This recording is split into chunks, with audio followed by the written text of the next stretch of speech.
এখন যাচ্ছি আমরা চড়কের মেলায়। আমাদের বাড়ির পিছনে একটা পুকুর আছে, তোমাদেরকে দেখিয়েছিলাম। ওই পুকুরের পিছনেই আর কি চড়কের মেলাটা হয়। একেবারে কাছেই, আমাদের হেঁটে হেঁটেই যাওয়া যায়, কিন্তু রাস্তাটা না খুব অন্ধকার, তো ওখান থেকেই গেলাম আর কি। এই দেখো আমাদের এই চড়কের মন্দির, শিবের মন্দির এটা।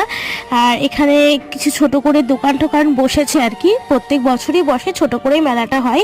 আর এখানে ভাই বোন আইসক্রিম কিনেছিল, তো ওদের কাছ থেকে একটু এক চামচ করে আইসক্রিমও খেয়েছিলাম। আর এখানে আমরা চলেছিলাম ফুচকা খেতে। এই ফুচকাটা না খুব ভালো ছিল, আমার না আরও ফুচকা খেতে ইচ্ছে করছিল, তো পাশের দোকানে চলে গেলাম। ওই দোকানটাতে ভিড় ছিল, বাট এই পাশের দোকানে না ভালো ফুচকা হয়নি, মানে টেস্ট ছিল না আর কি।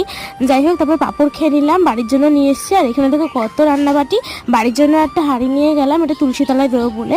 আর এখান থেকে একটা বালতি, একটা গামলা এইসবই কিনেছিলাম। আর এখানে কাদামাটি খেলা হবে, আমি তখন চলে এসেছিলাম, বেশিক্ষণ থাকিনি। আর ভাই বোনের জন্য এই লাইটওয়ালা বল কিনেছিলাম। আর চলো দেখা হচ্ছে নেক্সট ভিডিওতে। কেমন হলো সবাই বলো।